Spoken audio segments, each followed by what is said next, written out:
Hello everybody, welcome to VectorLab. Today we are having a discussion about a very interesting use case, which is how can we take advantage of all the different videos we have from CCTV cameras to spot different things that may happen inside, for example, like shoplifting or a weird behavior from crowd. And to discuss this, we have today Sam. So Sam, can you introduce a bit yourself? Hi, I'm Sam. I am a specialist solutions engineer at Databricks. So I work closely with healthcare and retail customers to harness the power of data science and machine learning on Databricks and accelerate their use cases to production. Amazing, thanks Sam. And let's deep dive a little bit in the use case. So can you explain the challenge and what we're trying to solve? Yeah, of course. So we're looking at how to use AI to analyze CCTV footage. If we look at retail environments, in grocery retailers, and if we're exploring how to extract more value from existing camera infrastructure beyond just security monitoring. So if we think about four main use cases where this type of technologies could provide real impact. So for example, if we look at like spillage detection, so being able to spot safety hazards, or looking at theft detection, so identifying suspicious behavior like hiding items or bypassing checkouts. Crowd tracking, if you want to understand congestion at entryways or checkout times. And then also shelf monitoring, so seeing which shelves are empty, which are overstocked, disorganized, and so on. Beautiful. Then should we just jump on it, like see how it feels like to do that on Databricks, and then we can discuss the architecture and deep dive a little bit into that? Yeah, absolutely. So let me just share my screen. So all this code is available on our Ray framework on Databricks repos. And we've got a section over here, which is batch AI and inference. And then if we go into the video batch inference, so what these notebooks aim to do is being able to download a vision language model. So over here, we've been looking at the open source Alibaba Qwen series.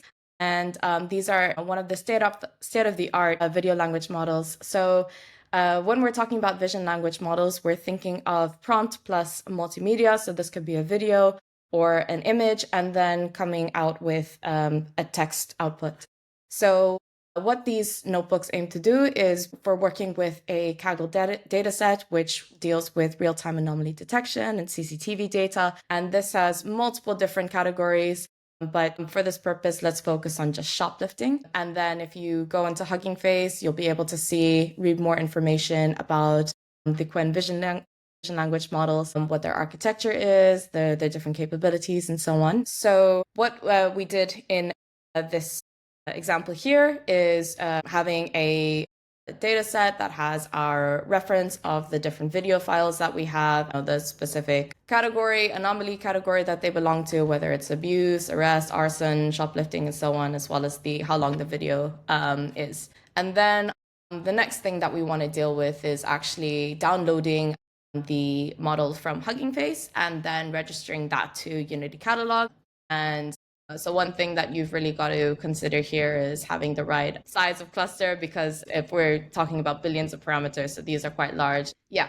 Okay, so this model is not available on Databricks out of the box. So you're just picking the model, download it, wrapping it, and putting it in Unity Catalog. Okay. Yeah. So at the moment, we don't host these models natively. This could be something that could be coming down the line as we expand on vision language model use cases. But for now, yeah, it's pretty easy to be able to download the weights from Hugging Face and then registering the model and having it on Unity Catalog. And then the next thing that we're looking at is being able to perform batch processing of these videos. So what we're wanting to do is prompt a vision language model to generate a description or a transcription of what's going on in the video. So like across the whole video clip. Across the whole video. So for now, the model that we've been working with is Qwen 2.32 billion parameter, which can understand up to 20 minutes of videos. But for now, we've been looking at between like up to 5 minutes of,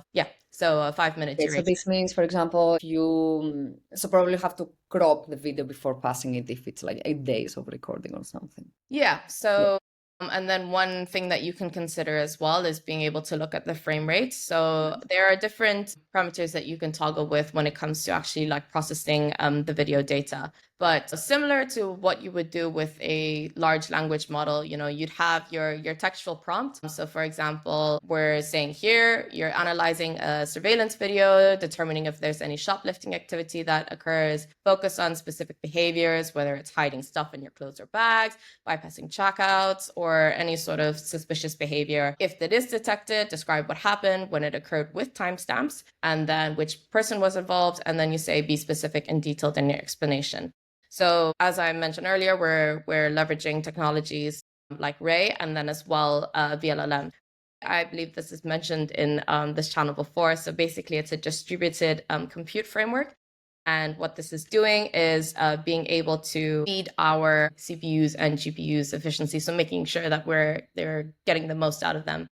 And then there's another technology that we're using, which is VLLM. And this is as well open source. And this is basically an efficient inference engine. So this is for high performance GPU accelerated inference for large language models or visual language models. Yeah, so we're leveraging upon those two technologies and basically creating a batch processing pipeline to be able to generate, how do I say, the transcripts. Yeah. What's going on in the videos. So if we see what the outputs are from running that pipeline, so we've got our prompt here that we looked at earlier, and then we can see the generated text. And then as you can see, the model is pretty powerful in being able to construct specific timelines and having observations of what's going on. So yeah, it's pretty extensive. And one great thing that we've got on Databricks is being able to leverage AI functions to be able to parse out this information. And when we look upon using our response format, we can enforce it into a specific JSON schema. So this is being able to extract metadata from this long text. So for example, if we look at what that parsed result can look like, if we have our SQL, when we're calling upon AI query, as you know, we have to specify a specific model endpoint, and then we can use a prompt saying that here's a description of some CCTV data. Let's extract the relevant information as metadata. And then over here, you're able to define the specific properties that you want. So if you want the timestamp, time ranges, if there was like any appearance description that we have, if there was an item taken, whether you can confirm an incident, any notes, behaviors, video quality notes, and so on. So, the possibilities are endless in terms of what type of metadata that you can extract. So, so we've got the extracted information here, and then you're able to split that out into additional columns. So over here, you're able to really hone down whether like an incident confirmed, what the suspect metadata was, what sort of like metadata there is relating to the suspects.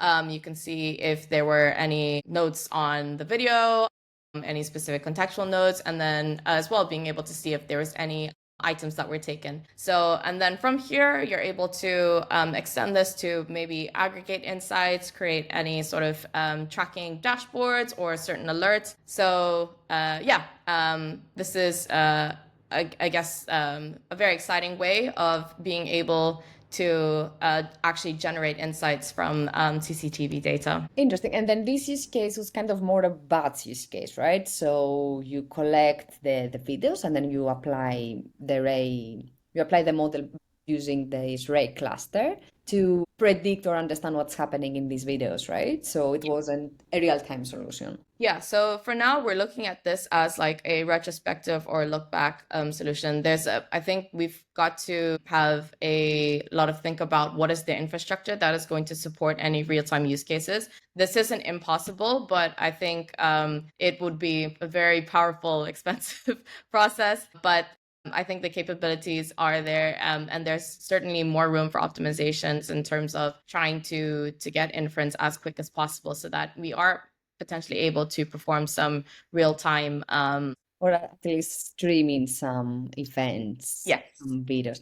Okay, and then how did it work? Do we have any true labels against these videos to see how good was the quality of this model?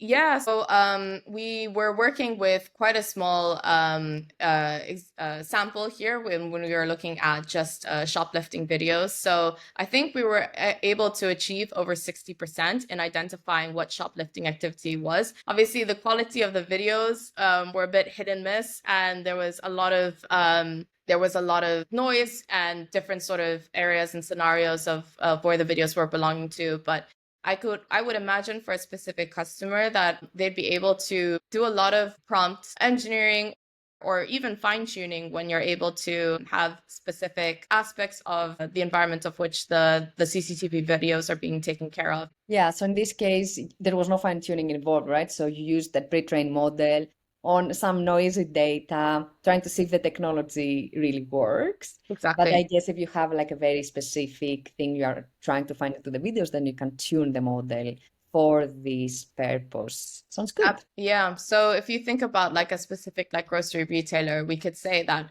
employees are usually dressed in this sort of uniform, or we're able to like set the scene, or you will see that there's a counter, you will see that there are these specific aisles, you will see that there's a specific color scheme, and then I think from there you'd be able to extract better results from the model. But even then, if we, just by having a sort of shot in the dark at this approach to be getting over 60% accuracy, I think is quite promising. Yeah, true, because in the problems you are solving, for example, in the shoplifting case, I guess at this point there's no solution to find any shoplifter. So as long as you find some in this case, it's a lot of like money returned to the business. Absolutely. So for, quite a few businesses, that shoplifting after employees can be their highest expense. So if they're able to, at least identify some sort of patterns of when shoplifting is happening, if it's happening at specific time of day, a specific area of the store, they may be able to influence their staff at being present at certain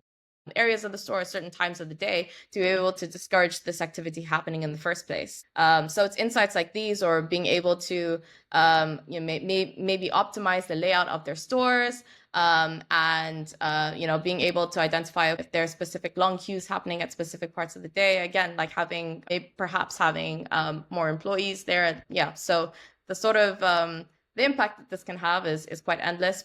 For a lot of retailers where the way the margins are sort of set up, having just a little decrease into their loss that they incur from shoplifting could have a profound impact on their profits. Exactly. Yes. So any learnings, anything you want to share from this use case? Yes. So when it comes to actually setting this up, it's not going to be completely out of the box. You'd have to think about if they are, further like cluster, like what are the optimal like cluster configurations? Because as we mentioned before, these models are very powerful, but also very large. So it's always good to just have a good understanding of how you're able to have the right sort of infrastructure to be able to support downloading these large models and as well running inference of them. And then another thing to consider is that there's always going to be a trade-off with, if size is going to be some sort of a constraint, there's always going to be some sort of trade-off with performance. But another thing that we can look into is looking at quantized versions of models where they could offer faster inference at a slightly lower cost and not that difference of a performance. But again, it really just depends on your use case and also like the accuracy that you're trying to achieve. But yeah, when it comes, specifically when we're looking at CCTV data as well, one thing that we've got to consider is sort of like GDPR, AI ethics, and making sure there aren't like certain biases. But yeah, it's a very exciting space to be in, and I think we're definitely just at the beginning. Amazing. Thank you, Sam. Thanks, Maria.